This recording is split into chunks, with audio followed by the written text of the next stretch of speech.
Power imposes itself on us, and, weakened by its force, we come to internalize or accept its terms. Hello, beautiful people. My name is Marceline Quinn Burkholz, although on the internet I'm most commonly simply known as Quinn, and I was assigned Christian at birth. I see a lot of videos on the internet of people saying why I left the crazy woke left, or my journey from leftist to right-wing person. And I don't see a lot of videos of people talking about why they joined the crazy left. I am one such individual. My goal in today's video is not to preach to you or to moralize to you about the set of beliefs that I do currently hold. My goal is just to share with you why I have the beliefs that I have and why the beliefs that I currently have are extremely different and in quite stark contrast to the set of beliefs that I was raised with. To start off, here's some background about me. I was born in a very small town in California. I was born into what I would now consider to be a fairly extreme religious environment. Growing up, I did not have access to television, and I did not really have access to news, and I didn't really have access to other intake of media. I wasn't aware of the hit TV shows.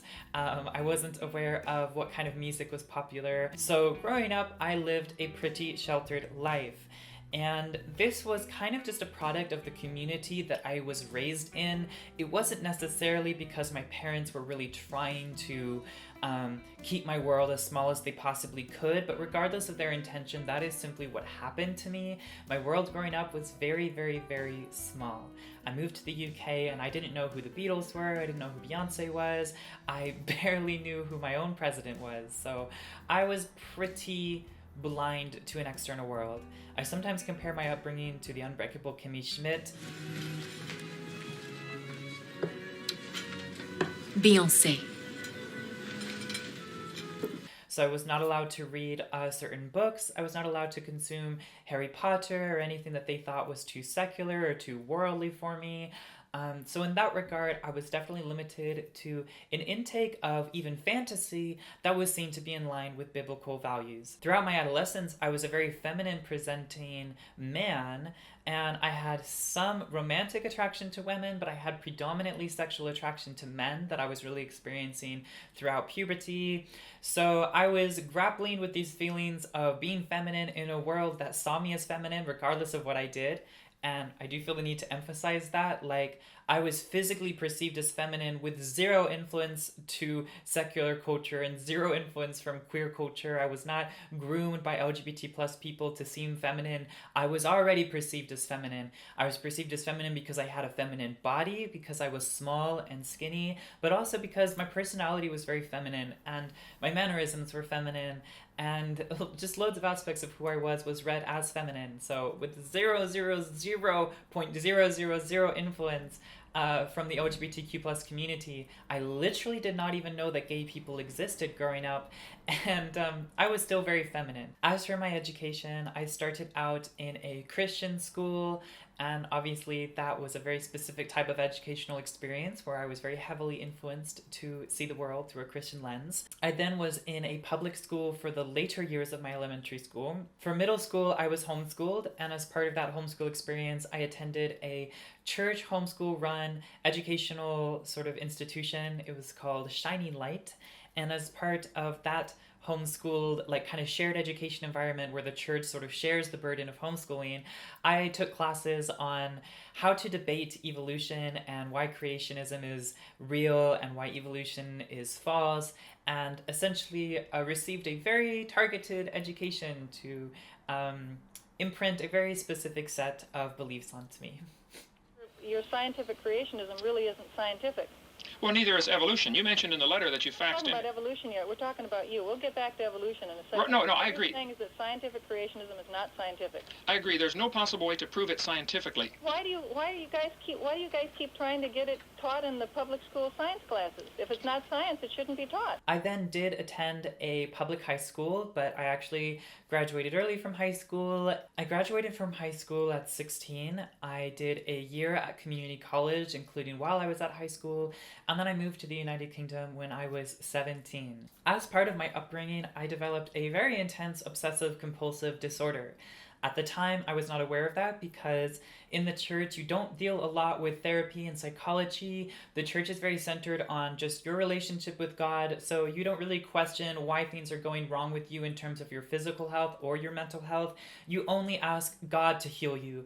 Anything going on with your body and your mind is usually a result of something supernatural, so maybe you've been sinning and God is punishing you by this medical condition that you have now. So a lot of times in that community, you wouldn't go to a therapist, you wouldn't go to a doctor, you would just pray, or you would go to your church community and you would ask your church community for help. For me, a lot of my OCD was centered around the supernatural. So because of what I was told that there were potentially demons influencing me, and they sent prayer warriors to pray over me, and they put oil throughout my house, and all of these, dare I say, archaic rituals surrounding spirituality to try to protect me from demons. Because of that, I believed demons were essentially influencing me all the time. I had reoccurring intrusive thoughts, and it just made it impossible for me to have a normal, healthy social life, and it just made it very difficult for me to navigate almost every aspect of the life that I lived. I say that just to give you an example of how extreme my upbringing is. I now want to talk about my journey in de-radicalisation. Whoa! That's so radical, dude! I would say that my de-radicalization journey really began when I took a course called World Religions at my community college in the States. When I started to study world religions, I was really confused to find out that there were other religions exactly like mine. And I was like, how is that possible? In particular, I started learning about Sufi Islam, and Sufi Islam has a very similar set of beliefs to Protestant charismatic Christianity. So Sufi Islam and the type of Christianity I grew up with would be classed, academically speaking, as a mystic branch of religion. They're very spirituality focused. In the church I grew up with, there was a huge focus on music and on dancing, and I have a lot of thoughts and feelings about how that can influence emotional persuasiveness now, but music is a beautiful thing, dancing is a beautiful thing, and that was a big part of my faith. I also believed that miracles were real. I also believed that I could communicate directly with God. I believed that angels and demons were real, and I believed all of this stuff was going on. So that is a rough idea of what a mystic sort of sect of religion is. It's very spiritual, very supernatural, less doctrine-based. As I was learning about Sufi Islam, I was like, dang, there's a lot of similarities here. And then I started to wonder, like, why am I a Christian as opposed to a Muslim? If I had been born in the Middle East into Sufi Islamic communities, I would be a Sufi Muslim because that's just the family that I was born into. So it started to occur to me that the set of beliefs that I had were really just a product of the family and community that I was born into, and that they were not, in fact, a immutable set of beliefs that I had just been born with. When I moved to the United Kingdom at 17, I really started to see how radical my upbringing was. This realization really came to a head when I was dating my very first male partner.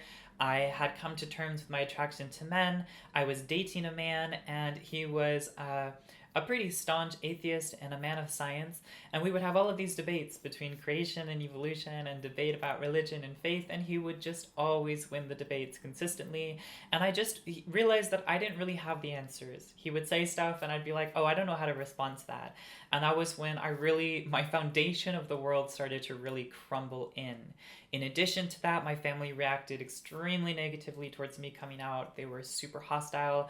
At the time, I was using the label of a gay man, but I was still questioning a lot of aspects of myself, and my family reacted horribly. I was briefly disowned, and a lot of the members of my church community who had supported me growing up were not there to support me. They became figures of rejection, and the whole experience was really negative. And then I was asking questions like, if God is so great and so wonderful, why are his followers being so horrible to me for something that I clearly have no control over? So I realized that my set of beliefs in the church and in the Bible were simply not a sustainable set of beliefs. I realized that there was too many questions I could not answer. If God is omniscient, all-powerful, and all-loving, those three, that triangle, does not hold up. It doesn't work. He can't be all loving, all powerful, and omniscient.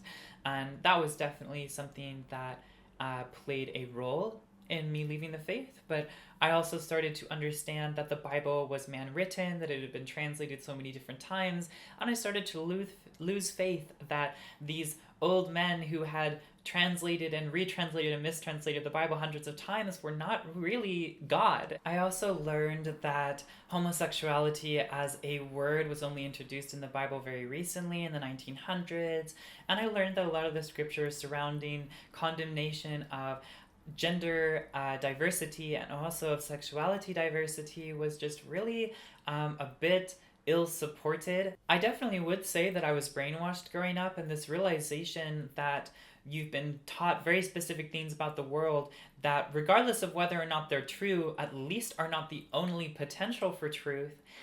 And then it's like, you just have so many questions. All of these questions just really catapulted forth for me, and I did my best to try to gather some answers to them, but there are some of these questions which simply do not have answers or do not have good satisfactory answers. And that was a big aspect of my de-radicalization, was realizing that a lot of the world is simply unprovable, and there are things that we just will not know. Whether or not God is real is, to me now, just a big fat question mark, and I would rather leave it as a question mark than try to force an answer in from a human perspective where an answer just cannot be absolutely true. So what is the truth? What I started to realize was that we're not born into the world signing a contract on the way that the world is. I started to realize that there were so many aspects of the world and the way that the world was that had simply been fed to me in quite limiting versions. And growing up, I just accepted that capitalism was there as just like, well, that's just the way the world is. The ruling class disappears behind the concentration of capital. This latter has reached a magnitude and acquired a weight of its own that enables capital to present itself as an institution, as the expression of society as a whole. I also started to realize that a lot of the laws we have governing sexuality and governing gender are quite recent laws. I sort of realized that we're all kind of stumbling around trying to figure it out, and a lot of what I had been told as absolute facts growing up were in fact opinions that had gained a lot of prominence by largely white men in the 1900s, and those opinions had been written into law by other white men in the 1900s. One thing is clear. We are in the midst of a social war, which is not the war of all against all, but the war of rich against poor, of owners against those who have nothing, of bosses against proletarians. Social laws are made by people for whom they are not intended and apply to those who did not make them. So I spent a lot of my adulthood being what I would consider to be a somewhat neoliberal, kind of centrist, moderate, homosexual man.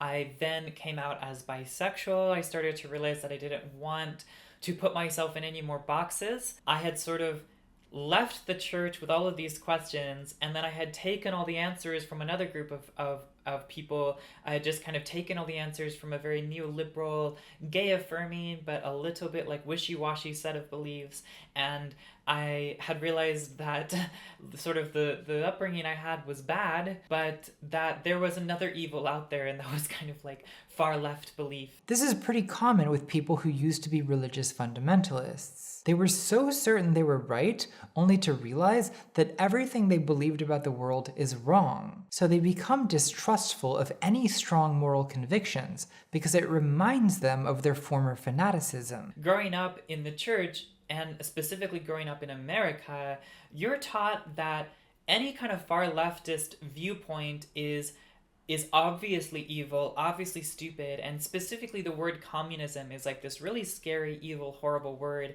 in the States. You grew up thinking that communism, anybody who like self-declares as a communist is the biggest idiot on planet Earth, and also like your enemy. Like they're horrible people, those communists. Paul Robeson went here, the famous black communist. Communist. Should we be celebrating that? Are you triggered? No, I'm asking you a question. I believe, communism's a great thing, actually. The idea of communism is like absolutely liberating. It's the idea of like embracing a collective spirit to like build a better world. Yes, resist. What are you resisting? I'm resisting you, bitch. Get her, Jade.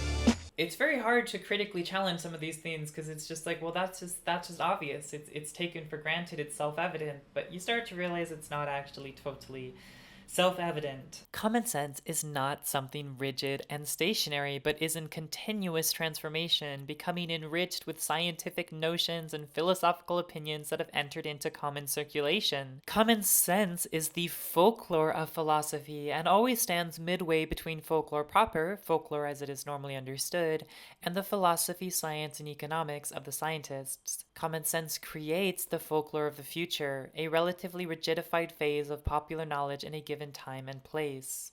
A few years ago, I entered into another relationship without wishing to make it seem like I am very pliable in romantic environments, but I was dating someone who self-declared as a communist, and I was like, get away from me. When I found out that he was a communist, I literally contemplated breaking up with him. I was like, I cannot date a communist. Everything you see in our town, greenhouses, livestock, all shared. Collective ownership. So, communism. Nah, it ain't like that. It is that, literally. This is the commune. We're communists. But within that relationship, I had lots more questions, and my foundation in the neoliberal gay sense was starting to kind of like break down a little bit, or at least mold into something new. For the first time in my life, I was in a relationship where my femininity was seen as something attractive instead of something disgusting. So I had always pushed down my femininity and hid it and been disgusted by it myself and done everything I could to not be feminine, everything I could to try to put masculinity on, or at the very least project that to an external world. And there was this really like kind of tragic release when I realized that I could stop trying, and that actually I didn't have to keep trying to be masculine for gay men, and I could actually just let myself be as feminine as I wanted to be. And then the only question was, how feminine do you want to be? And obviously the answer ended up being, yeah, okay, quite a lot more feminine than I was. Without wishing to repeat myself, it all really comes down to these questions of like, why is the world the way that it is? Have we all agreed to this? And I did not agree to live in a world where people assigned male at birth are not allowed to express femininity. I did not agree to live in a world where bathrooms were relegated by sex at all. I did not agree to this society. I didn't sign some invisible contract when I was born where I said, yeah, I'm happy to just wear this set of clothes my whole life and not be allowed to wear this set of clothes. And I didn't agree to have short hair. I didn't agree to use a certain set of language for one gender and a certain set of language for another gender or sex. I didn't agree to limit myself to a testosterone puberty. I didn't agree to any of it. And what I started to realize was that I had the freedom to want things different from what I was told I was allowed by my society and by my community and by my parents growing up. And I was like, fuck it, life is so short. Why not live the kind of life that I want to live, even if I might be killed for it or persecuted or discriminated for it? And so that is what I am doing currently. I am living a life I actually want instead of just being told this is the way things have to be for you. And that is very liberating and very nice. As part of my journey with gender and my journey with politics and my journey dating this guy who was a communist, I started to realize that collectively making decisions as a community was something I really liked. And I started to realize that just being told what to do by a government who have a profit motive and living in a world that is entirely centered around profit motive, living in a world that is deeply unethical in the way that it produces and overproduces, living in a world where community is discouraged unless it engages with that profit motive, I realized I didn't like that world at all. I realized that the world I had been born into and the world I was told I should want was very lacking in empathy. I was realizing that the world I lived in is one where people in power hold all the power and they exploit everyone else.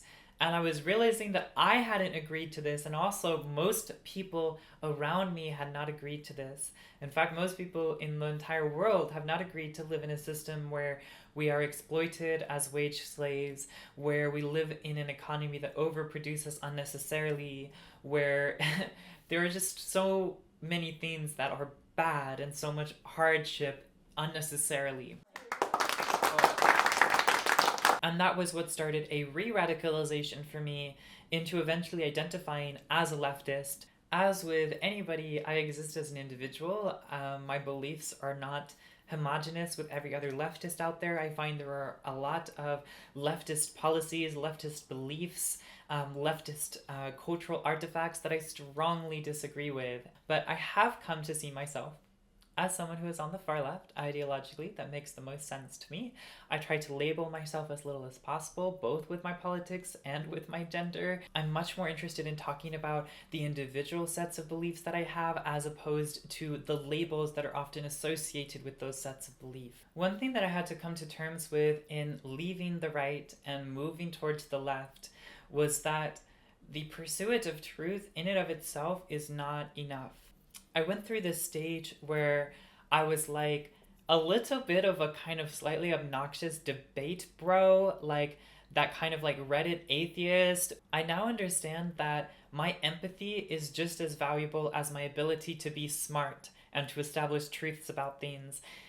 There is so much cold-heartedness surrounding debates about different groups of people in the world, for instance, and I've come to value empathy almost more than truth. Like, I believe I can prove that Christianity is wrong and bad and harmful, but I recognize that it brings a lot of warmth and joy to a lot of people. I'm not saying that we should just not care about the truth. I'm just saying that the truth needs to be connected to a human factor, and often what you believe as the truth is a lot more complex. Things are not black and white. Things are incredibly nuanced. The world we live in is incredibly nuanced and complex. What does it matter when a science begins to tell the truth? Recalling all the erroneous things that doctors have been able to say about sex or madness does us a fat lot of good. I think that what is currently politically important is to determine the regime of verdiction established at a given moment that is precisely the one on the basis of which you can now recognize. For example, that doctors in the 19th century said so many stupid things about sex. What is important is the determination of the regime of their addiction that enabled them to say and assert a number of things as truths that it turns out we now know were perhaps not true at all. This is the point, in fact, where historical analysis may have a political significance. It is not so much the history of the true or the history of the false, as the history of their addiction which has a political significance. So that is my past. Looking into the future, I would really like to see a world where human empathy is basically put before anything else, just seen as the most important thing. And a lot of what that means to me is building a world where there is less exploitation, building a world that is less profit motivated. I really would love to see an increased focus on third spaces from a community perspective. I really just want to live in a world that is way more run by the people for the people. I want to live in a world where the people have all the power and we get to collectively decide what kind of world we want to make for ourselves. And that is unfortunately not the world I currently live in. I hope you enjoyed this video. I know it was a long one and hopefully not too self-indulgent. I shared my story because I hope it can open some minds, maybe open some hearts, and present people with a perspective they might not have had already, to showcase the dangers of brainwashing and, dare I say, grooming. Alrighty, I'm going to end this here before this video gets even longer. Thank you again for watching, and I will see you in my next video. Bye-bye. I hope you enjoyed my Catholic schoolgirl syndrome outfit today. I was going for like really kind of reinforce this like homeschooled girl falls off the rails look.